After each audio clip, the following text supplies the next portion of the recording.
Hi hello welcome back to ఈ తరం కథలు. ప్లీజ్ ముందుగా వీడియోకి ఒక చిన్న లైక్ చేయండి. లైక్తో పాటు హైప్ ఇవ్వండి. ఈరోజు కథ నువ్వే నా శ్వాస పార్ట్ 79. కథను రచించిన వారు అనురాధ గారు, వాయిస్ ఓవర్ శ్వేత. ఇక లేట్ చేయకుండా కథలోకి వెళ్ళిపోదాం. మా హస్బెండ్ ఒక ఛానల్ పెట్టారండి, స్టోరీ ఛానల్. అది కమ్యూనిటీలో లింక్ ఇచ్చాను. ఛానల్ పేరు నిన్ను కోరిన కథలు, అలాగే స్టోరీ పేరు అనుకోని పరిణయం. వీడియో అప్లోడ్ చేశాను ఆల్రెడీ ఆఫ్టర్నూన్. ఆ ఛానల్ మాత్రం ఖచ్చితంగా సబ్స్క్రైబ్ చేసి సపోర్ట్ చేయండి. ఓకే, ఛానల్ మాత్రం కమ్యూనిటీలో లింక్ ఉంది. ఒకసారి ఎవరైనా చూడని వాళ్ళు ప్లీజ్ చూడండి. ఓకే, ఇక స్టార్ట్ చేసేద్దాం. కానీ విజయ రాఘవ్ గారు కంగారు పడలేదు. ఆయనకి ఆలయ నియమాలు ముందే తెలుసు. తన తండ్రి గారు పత్రాల్లో అంతా వివరంగా రాసి పెట్టారు. వాళ్ళ పూర్వీకులు తాళపత్రాల్లో లిఖించిన ప్రకారమే నడుచుకోవాలి. అందులో ఎటువంటి మార్పు ఉండకూడదు. పొరపాటు జరిగితే తరతరాల వారికి కీడు సంభవిస్తుందని ఉంది. రాజావారి మౌనం అక్కడి వాళ్ళని కలవరపెడుతుంది. ఇంద్రాణీదేవి కంగారుగా, అయ్యో, ఇంత చిన్న పాప వంటి మీద పచ్చబొట్టు వేస్తారా? చాలా బాధ కలుగుతుంది, నేను భరించలేను అన్నారు. ఆలయ పెద్దలు దిగాలుగా, అందుకే రాణివారి ఆలయం తెరవడానికి ఇంకా సమయం రాలేదు అన్నాము. మళ్ళీ పుష్కరం వచ్చాక రాణి అమ్మకి 18 ఏళ్ళు వస్తాయి. అప్పుడు ఈ కార్యక్రమం చేయించండి, మేం వేచి చూస్తాము అన్నారు. అక్కడే ఉన్న శశిమేఘన తండ్రి దిగాలు చూసి, నాన్నగారు, నేను నొప్పికి ఓర్చుకొని ఉంటే ఊరిలో అంతా సంతోషంగా ఉంటారు కదండి అని అడిగింది. రాజావారు అవును అన్నట్టు చూశారు. ఆయన కనుసైగా ఆమె కర్తవ్యంగా భావించి, అలాంటప్పుడు ఆలస్యం ఎందుకు అని ఆమె సిద్ధంగా ఉన్నాను అన్నట్టు చెప్తుంది. అవసరం లేదు, అన్నాళ్ళు మీరు వేచి చూడనక్కర్లేదు. నాన్నగారు నాకు నొప్పి వస్తుందని మనల్ని నమ్ముకున్న వారిని బాధ పెడతారా? ఏం వద్దు, నాకేం నొప్పి ఉండదు, నేను సిద్ధంగానే ఉన్నాను. పచ్చబొట్టు వేస్తారా రాజాగురువు గారు అని ఎంతో పెద్ద మనసుతో ఊరి ప్రజల కష్టం దృష్టిలో పెట్టుకొని ముద్దుగా అడిగింది శశిమేఘన. ఊరి ప్రజలు, అక్కడి కుటుంబ సభ్యులు అంతా పాపని చూసి, నువ్వు ఈ సంస్థానంకి యువరాణివి రాణి అమ్మ, ఎంతో గొప్ప మనసు నీది, ఇంత చిన్న వయసులోనే ఊరి వాళ్ళ కోసం బాధని భరిస్తూ అంటున్నావు, పెద్ద మనసు అని పొగుడుతూ ఉన్నారు. విజయరాఘవ్ గారు కూతుర్లో రాజ్యపాలన చేయగల రాణి లక్షణాలు చూసి చాలా సంతోషించారు. కానీ ఇంద్రాణీదేవి దిగాలుగా, అమ్మా, శశి చాలా నొప్పి వేస్తుందిరా, వద్దమ్మా అని చెప్పి ఆపే ప్రయత్నం చేయబోయారు. సురేంద్ర భయంగా, అమ్మో పచ్చబొట్ట అని గట్టిగా అరిచాడు. అక్కడే ఉన్న సూర్యతేజ నవ్వుతూ, ఏంటి భయపడ్డావా పిరికోడా అని వెక్కిరిస్తూ, అత్తయ్య నువ్వేం దిగులు పడకు, శశికి నొప్పి కాస్త తగ్గే ఉపాయం ఉంది. ఆ వేసే పచ్చబొట్టు సగం నాకు వేయండి, ఇద్దరికి వేస్తే సగభాగం మాత్రమే శశికి వేయచ్చు కదా, అలా అయితే సగం నొప్పి తగ్గేట్టే కదా అని ఎంతో తేలిగ్గా చెప్పాడు సారీ. అక్కడి వాళ్ళు ఆలోచిస్తూ ఉంటే సూర్యతేజ ఎంతో ధైర్యంగా చూస్తూ, ఏంటి ఆలోచిస్తున్నారు? శశిని ఆలయాలకి తీసుకువెళ్ళేటప్పుడు ఆలయ గంటలు అందకపోతే నేను ఇలా ఎత్తుకొని గంట కొట్టేటట్టు చేసేవాణ్ణి అని పాపను ఎత్తుకొని చూపిస్తూ, ఇప్పుడు కూడా అలాగే శశి జ్యోతి వెలిగించేందుకు నేను ఎత్తుకుంటాను, అప్పుడు ఇద్దరికి ఒకే బాగాన ఆలయ చిహ్నం వచ్చేలా మీరు పచ్చబొట్టు వేయండి, సరిపోతుంది అని ఎంతో సులువుగా చెప్పేశాడు. విజయరాఘవ్ గారు సంతోషంగా, శభాష్ సూర్య, ఈ సంస్థాన బాధ్యత నా తర్వాత నాకంటే బాగా చూసుకునే వారసుడు కావాలి అనుకున్నా, అందుకు అన్ని అర్హతలు నీకే ఉన్నాయి. రాణి అమ్మకి కష్టం లేకుండా చూసుకునేందుకు నీవే సరైన రక్షకుడివి అని పొగుడుతూ ఉంటే రాజశేఖరం, మైథిలి సంతోషపడ్డారు. కానీ అక్కడ పెద్దలు అభ్యంతరం చెప్తూ, కానీ రాజావారు పాపతో సమానంగా నిల్చొని జ్యోతి వెలిగించే కార్యంలో పాల్గొనాలి అంటే పాపకు ఆ వ్యక్తితో బంధం ఉండాలి. ఒక తండ్రిగా మీకు పాపతో బంధం ఉంది, కానీ ఆ పని మీరు చేయడానికి వీలేదు. అందుకు కారణం మీ వంశంలో మీ తరువాతి వారితోనే ఈ పుణ్యకార్యం చెయ్యాలి అని శాసనం విధించారు. మరి సూర్యతేజ కేవలం వరసైనవాడు మాత్రమే. ఆ బంధం సరిపోదు. అతనికి రాణి అమ్మకి సరైన బంధం ఉంటే తప్ప ఇద్దరూ కలిసి జ్యోతి వెలిగించలేరు. అందుకు మార్గం వేరే ఉందేమో, ఆలోచించండి అన్నారు. అక్కడ వారు ఆలోచిస్తూ ఉంటే రాజావారు నవ్వుతూ, బంధం ఎందుకు లేదు, ఇద్దరు బావమరదళ్ళు, అలాగే భార్యాభర్తలు కూడా అవుతారు అని చెప్పి అందరినీ షాక్కి గురిచేశారు. రాజశేఖరం మైథిలి ఆతృతగా రాజావారు అని అన్నయ్య అని కంగారుగా పిలిచారు. ఇంద్రాణి అల్లుడిని దగ్గరికి తీసుకొని, నా చిట్టి తల్లికి నువ్వేరా రక్షకుడివి, నీకంటే మంచి తోడు ఈ యువరానికి ఎక్కడ దొరుకుతుంది? నాకు మాటివ్వు, ఎట్టి పరిస్థితుల్లోనూ అయినా సరే యువరానికి కష్టం కలిగించకుండా అనునిత్యం కాపాడుతూ ఉంటానని అడిగారు. సూర్య నవ్వుతూ, శశి కోసం నా ప్రాణాలైనా ఇస్తా అత్తమ్మా. అలాగే మావయ్య చేసిన శాసనం ప్రకారమే ఆయన ఆశయాన్ని నెరవేరించి అన్నీ జరిగేందుకు ఎంతో కష్టానైనా భరించి మన ప్రజలకి చేయవలసినవన్నీ చేస్తాను అని ఎంతో ఖచ్చితమైన స్వరంతో చెప్పాడు. శశి నవ్వుతూ, ఏంటమ్మా, బావ ఉన్నాడుగా, ఇక నువ్వు దిగులు పడకు, నా కోసం నువ్వు భయపడకు, నన్ను బావ ఎత్తుకుంటాళ్లే అని చెప్పి, రాజగురువు గారు మీరు పచ్చబొట్టు వేయండి మా ఇద్దరికి అని నవ్వుతూ చెప్పింది. రాజావారికి ఆలస్యం చేయడం ఇష్టం లేదు. అందుకే వెంటనే ఏర్పాట్లు చేయమన్నారు అక్కడ పండితులు. రాజావారైతే ముందుగా శశిమేఘన్ని సూర్యతేజాన్ని శుద్ధి చేసి వేదమంత్రాల మధ్య మీ ఆస్థాన మందిరంలో కూర్చోబెడితే ఆలయ చిహ్నం ముద్రిపిస్తాం, తర్వాత పట్టపటేనుగు మీద ఊరేగిస్తాం. దానితో అయిపోలేదు, ఇంకో షరతు, జ్యోతి వెలిగించే సమయానికి ఇద్దరికి వివాహం జరిపించి తీరాలి, లేదు అంటే అనర్థం జరుగుతుంది. పుష్కర సమయంగా వివాహం చేయకపోతే మళ్ళీ పుష్కరం వరకు ఆగాల్సిందే. అప్పుడు కూడా ఇద్దరు భార్యాభర్తలుగా వచ్చి జ్యోతి వెలిగించాలి, లేదు అంటే సగం వేసుకున్న చిహ్నం రాణి అమ్మ పూర్తిగా వేయించుకొని జ్యోతి వెలిగించాలి అని శాసించారు. అందుకు అక్కడి వారు సిద్ధమయ్యారు.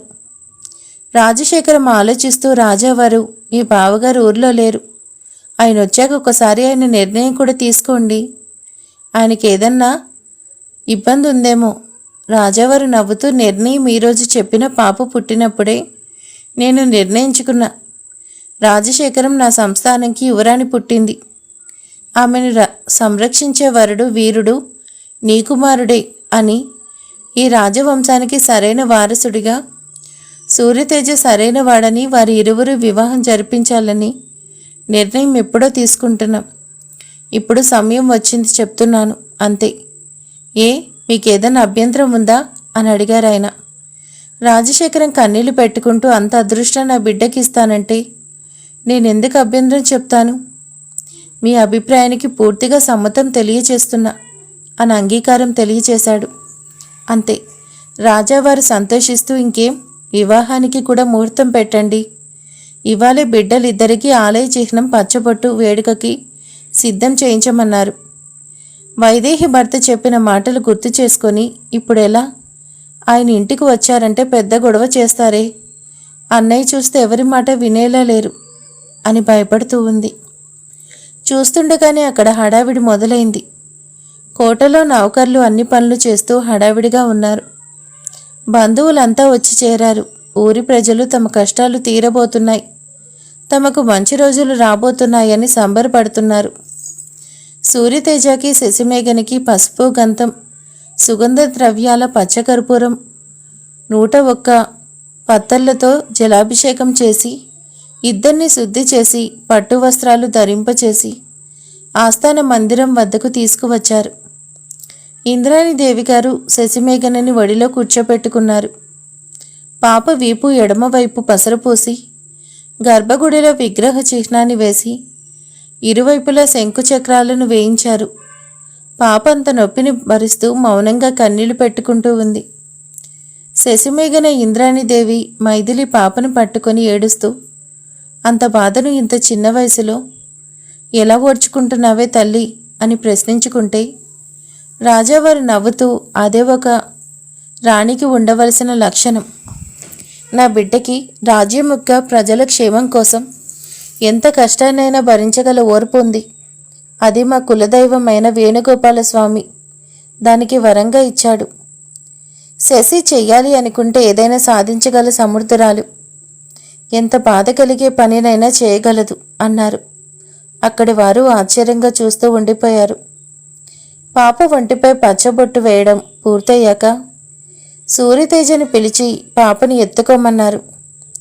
సూర్య పాపని వెనుక వైపు నుంచి ఎత్తుకున్నాడు. ఆమెని అతని గుండెలకు హత్తుకొని ఆ గుర్తు సరిగ్గా అతని భుజానికి తగిలించుకొని వాళ్ళకి చూపించాడు. మిగిలిన ఆలయ వెలుపలకి భాగం సూర్యతేజ ఒంటిపై వేస్తున్నారు. అతను నెత్తురు చిమ్ముతున్న పాపని దించకుండా అలానే ఎత్తుకొని బాధను భరిస్తూ ఉన్నాడు.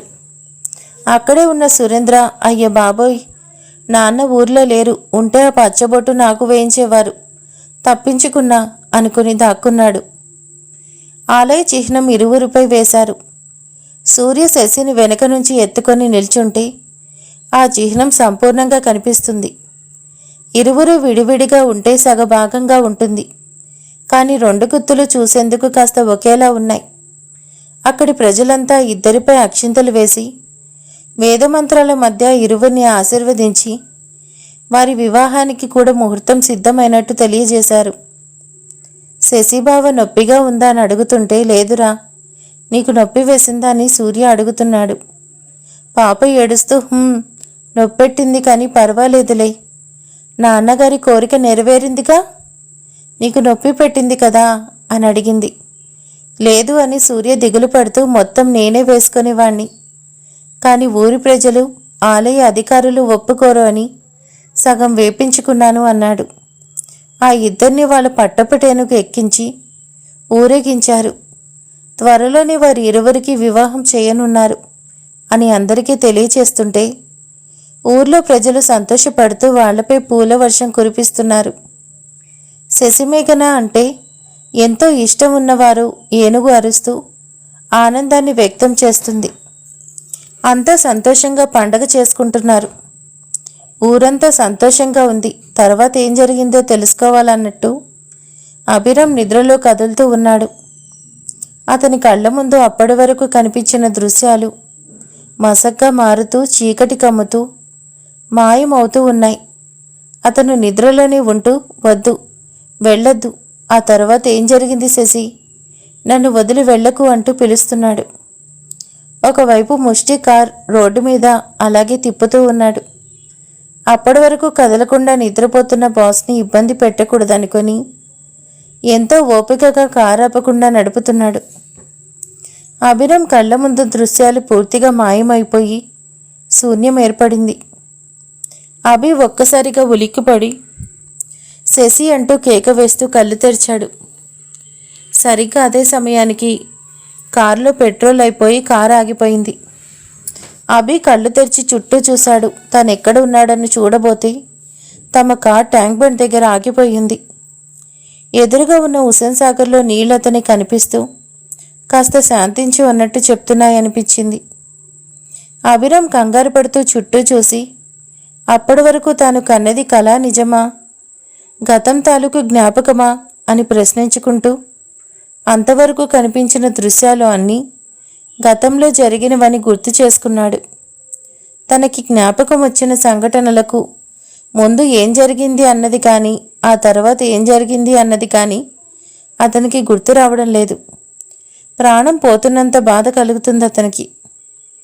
అభిరామ్కి అంజలి ఒంటి మీద ఉన్న టాటూ చూడగానే దానికి సంబంధించిన జ్ఞాపకం మాత్రం గుర్తొచ్చింది అని అర్థమైంది. అభి కాసేపు మైకం స్పృహ మధ్య అవస్థ పడుతూ పూర్తి వాస్తవాన్ని తెలుసుకునే ప్రయత్నం చేస్తూ తన వల్ల కాక నిరాశ చెంది కన్నీళ్లు పెట్టుకుంటూ కూర్చున్నాడు. ముష్టి కంగారుగా కారు దిగి అభిరామ్ పక్కనొచ్చి కూర్చొని, బాస్, ఏం జరిగింది, ఎందుకు దిగులు పడుతున్నారు అని అడిగాడు. అభి నోటి నుంచి మాట రావడం లేదు. అతనికి ఒక సంగతి పూర్తిగా అర్థమైంది. అంజలి ఎవరో కాదు, తన మరదలు శశిమేఘన. తానెవరో కాదు, ఆమెకు రక్షకుడిగా నియమించబడిన ఆమె బావ సూర్యతేజ అని అర్థమైంది.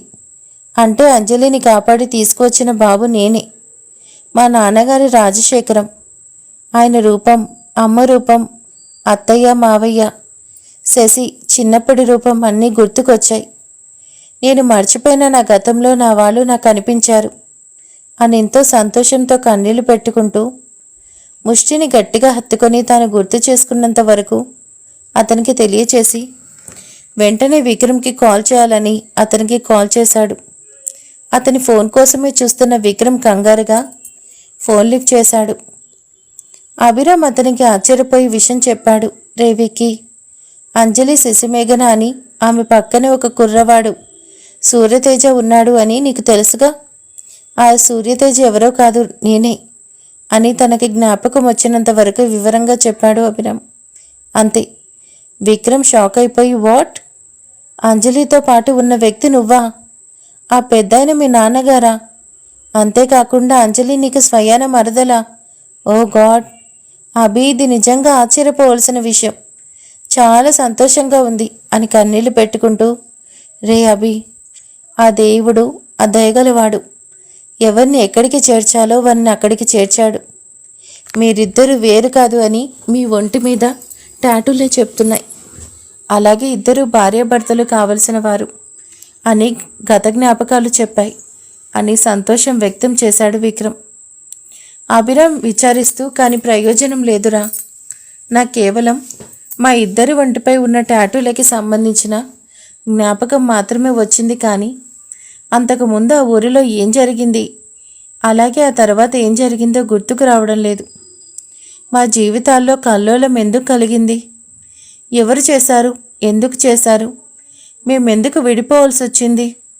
మా కన్నవాళ్ళు, ఊరి వాళ్ళు అంతా అన్యాయం అయ్యారా? నాకు తలబద్దలు కొట్టినట్టుంది.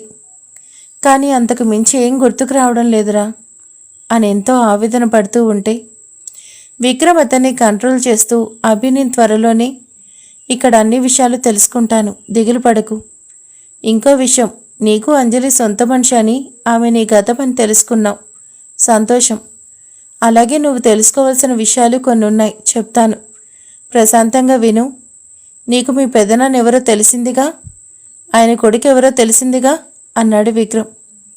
అభి ఎంతో సంతోషంగా చెప్పాడు. ఆయన పేరు భూపతి అని గుర్తయినా ఆయన కొడుకు సురేంద్ర అని చెప్తూనే అభి తుల్లిపడ్డాడు.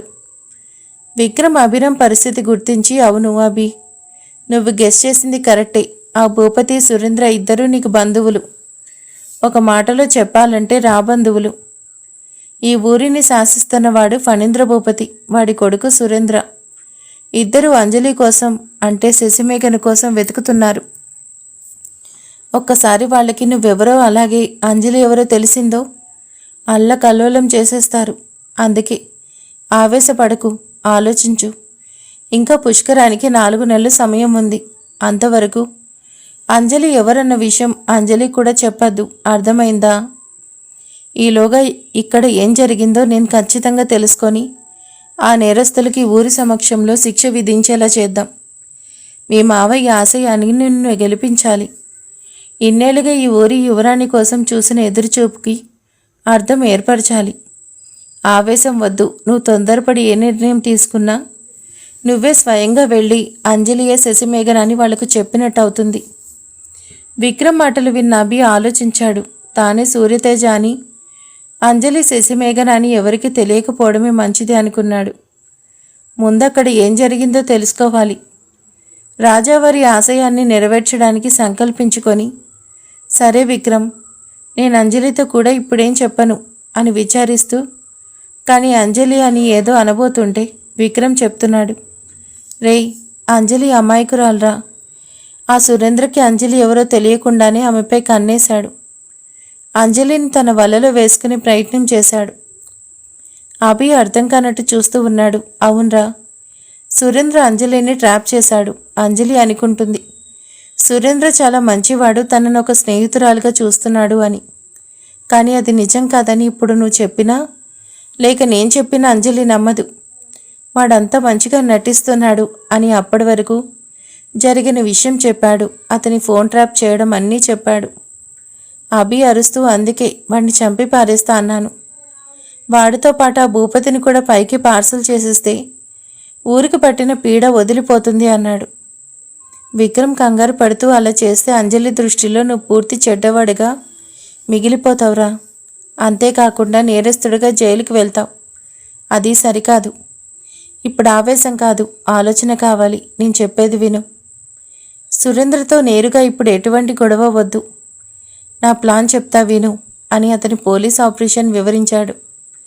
అలాగే అతనికి కొన్ని విషయాలు క్లియర్ చేస్తూ అక్కడ కొందరు తన మనుషులు ఉన్నట్టు కూడా చెప్పాడు. విక్రమ్, అభి, నువ్వు అంజలిని ఎలా ఇంటికి తీసుకొస్తావో నీ ఇష్టం. అంజలి నీ హ్యాండ్ ఓవర్లోని 4 నెలలు ఉండాలి. ఆమెతో ఎటు వెళ్ళే ఛాన్స్ ఇవ్వకూడదు. ఎలాగో నీ స్టైల్ నీకుందిగా.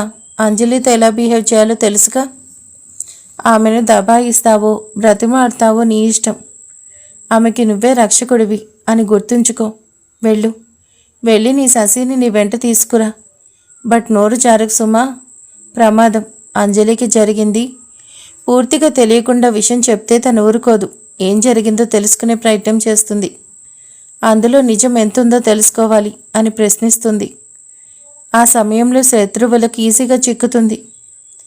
భూపతి చాలా బలగం ఉన్నవాడు. నువ్వొక్కడివే వాడితో పోరాడలేవు. నీ చర్య సరిగ్గా ఉండాలి. మీకోసం ఈ ఊరు మొత్తం ఎదురు చూస్తున్నారు. మీ కుటుంబ సభ్యుల ప్రాణాలు తీసిన వాళ్ళకి తగ్గ శిక్ష పడి తీరాలి. అలాగే రాజావారి ఆశయం నెరవేరాలి. శశిమేఘన సూర్యతేజ వివాహం చేసుకోవాలి. అదే మీ వాళ్ళ కోరిక. అప్పుడే వాళ్ళ ఆత్మలు శాంతిస్తాయి. గుర్తుంచుకో, ఆవేశం వద్దు అని ఎంతో ఓపికగా అభిరామ్కి నచ్చ చెప్పి నెమ్మది చేశాడు విక్రమ్. అభి వాస్తవాన్ని పూర్తిగా అర్థం చేసుకుని, సరే, నేను ఆవేశపడను, జాగ్రత్తగా ఉంటాను. పరిస్థితులు పూర్తిగా మనకు అనుకూలమయ్యే వరకు ఓర్పు వహిస్తాను. కానీ అంజలికి నేను దూరంగా ఉండాలిరా. లేదు అంటే నన్ను నేను కంట్రోల్ చేసుకోలేను. ఏది ఏమైనా కానీ అంజలి నా అగ్రిమెంట్ పూర్తయ్యే వరకు నన్ను వదిలి వెళ్ళదు. అంతవరకు నేను నా శశికి దూరంగా ఉండాలి. ఆమెకి ఎక్కువ దగ్గరైతే నన్ను నేను కంట్రోల్ చేసుకోలేను. చిన్నతనం నుంచి నాకు అదంటే ప్రాణం.